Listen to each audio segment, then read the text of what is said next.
11 février 2026, peuple d'Afrique, recevez nos salutations comme d'habitude. Les terreaux envoyés par les impérialistes, principalement la junte française, ont essayé d'attaquer un site pétrolier très important du Niger, dans le secteur d'Agadem, précisément à la frontière du Tchad et du Niger. L'attaque en question a été repoussée, mais il s'agit d'un site pétrolier exploité par les Chinois. C'est pourquoi vous allez avoir ces mobiles. De tous les temps où Bazoum était au pouvoir, ces sites pétroliers n'étaient pas attaqués comme ça. Pipeline n'était pas attaqué. C'est depuis que Bazoum a été renversé que les parrains, ceux qui avaient juré de ramener Bazoum au pouvoir, ont décidé d'utiliser d'autres méthodes. Ils ont créé une armée parallèle qui ne répond pas directement au nom de leur État. Des Africains qu'ils ont récupérés par-ci, par-là, gauche à droite, des Africains souvent frustrés, des Africains souvent manipulables, des Africains. Ils ont trouvé des mobiles. Ils ont récupéré ces Africains, ils les ont constitués en une armée. Ces terreaux sont plus puissants que certaines armées africaines. Ah oui, oui. Ils les ont dotés des armes légères, des armes lourdes, des drones de kamikazes et autres matériels encore, tout simplement pour nuire au combat de libération porté aujourd'hui par la Confédération AES. L'attaque à question, ils voulaient détruire totalement ces gens, les terreaux. Ils voulaient détruire tous les sites pétroliers en question. Et une façon de frapper le Niger au portefeuille. N'oubliez pas, les mêmes qui envoient les terreaux attaquer les sites pétroliers du Niger sont les mêmes qui envoient les terreaux attaquer les citernes au Mali. Sont les mêmes qui envoient les terreaux attaquer les unités industrielles au Mali, dont une usine de ciment, une usine de carreaux, une usine de peinture et peut-être d'autres unités industrielles encore. Donc ce sont les mêmes qui essaient d'attaquer l'économie des pays de l'AES. Mais derrière, la junte française voit qu'elle n'est pas en train de se salir réellement les mains. Parce que ce n'est pas des militaires français en première ligne. Certes, il y a certains de leurs mercenaires qui sont sur le terrain, comme les derniers qu'on vient de neutraliser au Niger.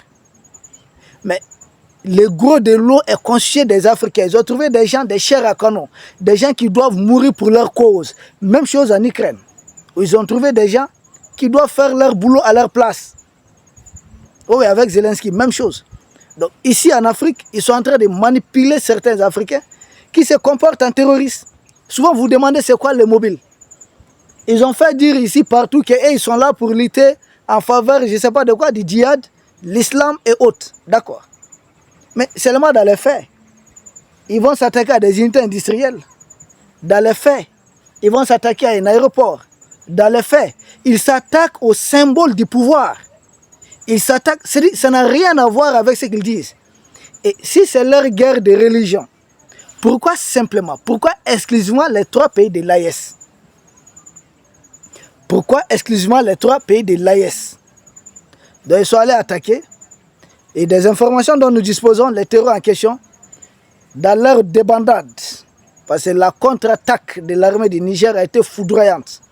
Dans leur débandade, les terreaux se sont réfugiés du côté du Tchad. Et là, j'ai dit, Maman Déby, une fois de plus, vous décevez.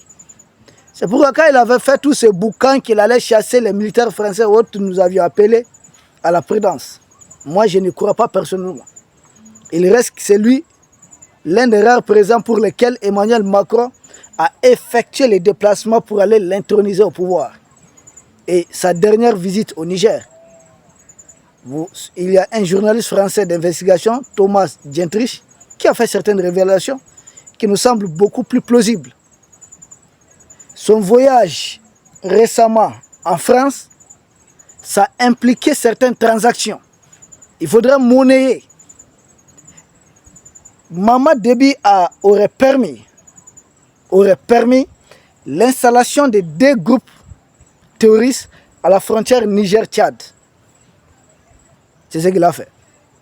Et dans les faits, juste après qu'il soit retourné, il y a eu cette attaque à la frontière Tchad-Niger. Or, nous savons que depuis la venue du président Tchani au pouvoir, d'ailleurs, on faisait tellement confiance un peu aux côtés tchadiens, des sortes qu'on avait contré la junte française à se retirer un peu vers ce côté et non du côté souhaité par la junte française elle-même. Et l'armée tchadienne avait refusé d'appuyer une opération quelconque de la CEDEAO au service d'Emmanuel Macron contre le Niger. Et le premier ministre du Niger, qui était fréquent au Tchad, ça dit de la part de Maman Déby, moi personnellement ça ne me surprend pas. Parce qu'il reste un homme qui a été intronisé par Emmanuel Macron. Il peut y avoir des disputes à la maison, mais les gens finissent généralement par trouver un terrain d'entente. Et je pense que c'est ce qui s'est passé. On ne se fie pas au fait qu'il a envoyé un avion chercher Marine Le Pen. C'est une politicienne française. Elle est aussi néocolonialiste. Et qui connaît Marine Le Pen encore? Sa position. C'est la fille de l'autre là, son papa n'est caché de personne. Jean-Marie Le Pen. Donc, envoyer un avion chercher cette dernière pour essayer de provoquer Emmanuel Macron, c'est là qu'on voit qu'il veut être chuchoté par Emmanuel Macron. Lui qui faisait semblant de rejoindre l'AS, on avait appelé à la prudence. À la prudence. Maman Déby sait très bien que son pays se trouve dans une position charnière entre l'Afrique de l'Ouest et l'Afrique centrale. Il sait très bien que de l'autre côté de la frontière tchadienne, c'est la République centrafricaine. Et là-bas, il sait que la jeune française, entretenant les groupes rebelles, les groupes terroristes, sont en train de vouloir déstabiliser la République centrafricaine à partir du territoire tchadien. N'oubliez pas des avions qui avaient effectué des bombardements par le passé. Premièrement. Deuxièmement, de sa frontière avec le Niger. Là encore, il vient d'installer des terroristes qui essaient de déstabiliser le Niger à s'attaquer à des sites pétroliers. Maman Idriss Déby, c'est pas bon. Troisièmement, les commandos qui auraient éliminé Saïf al-Islam, d'aucuns disent que ces commandos a séjourné en territoire tchadien. Et là encore, si ça s'avère vrai, ça se confirme, c'est pas une bonne chose. Troisième pays voisin. Quatrième pays voisin, le Soudan. La fameuse FSR, Force de soutien rapide, du général Dagalo Emeti, est à grande partie soutenue aussi par Maman Idriss Déby. Ce qui va même en contradiction avec ce que son père faisait. Parce que FSR combat des milices de premier rang de leur communauté, de leur ethnie qu'on appelle les Zagawa. Il est en train de partir un peu en contre-pied de ce que faisait son père.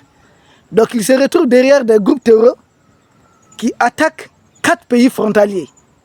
Lui-même, au moment que nous sommes en train d'enrichir la présente émission, il y a des groupes rebelles qui sont en train d'attaquer son pouvoir. Une fois de plus, nous nous souvenons de l'opération Épervier, nous nous souvenons d'autres opérations. Le pouvoir de la jeune française a régulièrement bombardé l'avancée des groupes rebelles pour sauver le régime en place au Tchad. Jusqu'à quand ça va continuer? Si nous savons qu'aujourd'hui, les groupes rebelles et d'autres groupes sont aussi à mesure de se doter de drones, ce qui n'était pas le cas hier. Donc, Maman Idriss Déby, pour moi, il est en train de s'embourber. La jeune française n'a pas le poids de faire face à tous ces pays à la fois. C'est là que nous, autres pays de l'AES, nous devons prendre les devants sur certains volets. Nous devons, le général Abdel Fattah al-Burhan qui était venu au Mali, quand le Mali a assuré la présidence de la Confédération AES. Ensemble, il faudrait trouver une solution à ces problèmes. Parce que chacun de ces pays mis en mission, des dirigeants mis en mission, a ses problèmes à lui. J'ai vu certains moutons nous dire, mais maintenant vous êtes aussi arrivés sur le Tchad. Mais nous, on n'attaque personne en fait. Nous sommes attaqués. Nous nous défendons. C'est tellement triste. Je regrette tellement de voir Maman Idriss Déby laisser des terreaux attaquer les territoires nigériens et se replier au niveau du Tchad. Il ne faut pas le faire. Ce n'est pas bon. Pas du tout. Mais entre les États, souvent c'est ça aussi. Des terreurs qui attaquent le Mali, qui se replient sur la Mauritanie, ou qui se replient en Algérie. Des terreurs qui attaquent le Burkina, qui se replie chez Draman Ouattara, ou qui se replie chez Patrice Talon. Des terreurs qui attaquent le Niger, qui se replient au Nigeria, chez Patrice Talon, au Tchad. Mais attendez, qu'est-ce que ces dirigeants africains nous veulent? Laissez-nous régler ce que nous avons avec Emmanuel Macron. Pourquoi vous êtes en train de vous immiscer dans ça? Pourquoi vous interférez? Gérez les problèmes à l'intérieur de vos pays. Laissez-nous régler les différends que nous avons d'homme à homme. avec la gente macronienne. Pourquoi vous êtes en train de vous mêler? Et puis vous êtes des Africains comme nous, des Noirs africains comme nous. Nous n'avons envoyé des groupes attaquer aucun pays. Nous sommes attaqués à partir de certains pays. Et c'est ça la réalité. On ne va pas jouer à la victime. Non, non, non, non. Le général Abdel Fattah al-Burhan était venu nous voir. Il faut préparer quelque chose. J'ai tout en dit. On va dire, mais général, vous avez tellement répété ça. Permettez-moi de répéter jusqu'à ce que peut-être ça puisse tomber entre certaines oreilles qui pourront exploiter ça mieux que je suis en train de proposer. Il y a les troupes russes en République centrafricaine. Ok. Le général Abdel Fattah al-Burhan est notre allié. Ok. Et le président du Tchad a pour allié son ennemi, du FSR. Ok. Général Abdourahmane Tiani, vous savez ce que vous devez faire. Vous savez ce que vous devez faire. Nous ne faisons que proposer. Parce qu'à la guerre comme à la guerre, ces gens ne vont pas s'arrêter aussi facilement. Non, jamais. Ils ont décidé de nous faire la peau. Nous devons décider de les faire cibler la même chose. Soit c'est eux, soit c'est nous. Une cohabitation à ce rythme, ce n'est pas possible. Nous ne pouvons pas continuer éternellement de compter le nombre d'attaques contre nos territoires. Général Abdourahmane, lors de l'attaque de l'aéroport de Niamey, vous avez bien fait de pointer du doigt Emmanuel Macron, Alassane Dramane Ouattara et puis Patrice Talon. Pascal Tigré reste un citoyen béninois, ce n'est pas nous qui l'appuyons. Mais est-ce que Patrice Talon le contrôle? Ah, vous souhaitez ça chez les autres, mais désolé, Patrice Talon souhaite ça chez nous. Et c'est la réciprocité. Je pense que nous devons matérialiser ce que nous sommes en train de dire. Il faut envisager certaines choses. Nous ne pouvons pas continuer comme ça. Si ce n'est pas certains de nos chauffeurs, paix, repos éternel à leur âme, qui sont martyrisés, et souvent d'une manière très très vilaine, de la mauvaise manière. Ce sont nos jeunes militaires qui sont martyrisés. Ok? Ce sont nos industries nos usines qui sont attaquées. Ce sont nos sites pétroliers qui sont attaqués. Ce sont nos aéroports qui sont attaqués. Mais jusqu'à quand on va les laisser préparer tranquillement les attaques à partir de ces... Tant que ces dirigeants ne sentiront pas aussi des attaques chez eux, ils ne vont pas s'arrêter. Non, ils ne vont pas s'arrêter. Et nul n'a le monopole de dresser des groupes de GATS. Nul n'a ce monopole. Le monopole de la violence, là. C'est un droit absolu pour chaque État souverain. Il faut avoir le monopole de la violence. L'outil, la violence, oui. Parce que sans cela, on va continuer à parler. Ces gens se moquent des textes. Prenons l'exemple simplement sur l'Iran. Si aujourd'hui Trump hésite à attaquer, ne pas attaquer, ce n'est pas pour respecter un texte quelconque ou un droit international quelconque. Non. Si Trump hésite, c'est par la peur de la riposte pour le moment des Iraniens. S'il sait que la riposte ne fera rien, il va passer à l'acte. Il ne va pas hésiter une seconde. Et des deux côtés, chacun est en train de montrer ses muscles. La puissance ne respecte que la puissance. Emmanuel Macron nous respectera véritablement que quand nous allons finir avec ces terreurs ici, peu importe les moyens, s'il faut faire dans chacun des pays de l'Est au moins 30 frappes de drones chaque jour. S'ils ont des indices qui les informent, au moins ils voient les troupes au sol venir. Mais si c'est des drones là, c'est sans bruit. Et nous avons des drones très avancés que nous pouvons utiliser largement. Même si ça demande plus d'entretien, il le faut.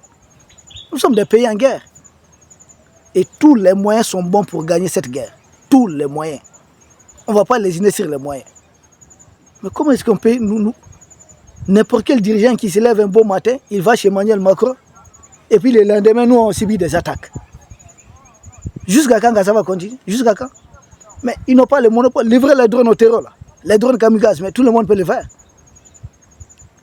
Est-ce que l'Afrique... Et puis l'Union africaine nous envoie un émissaire pendant 7 ans. Vous n'avez pas honte?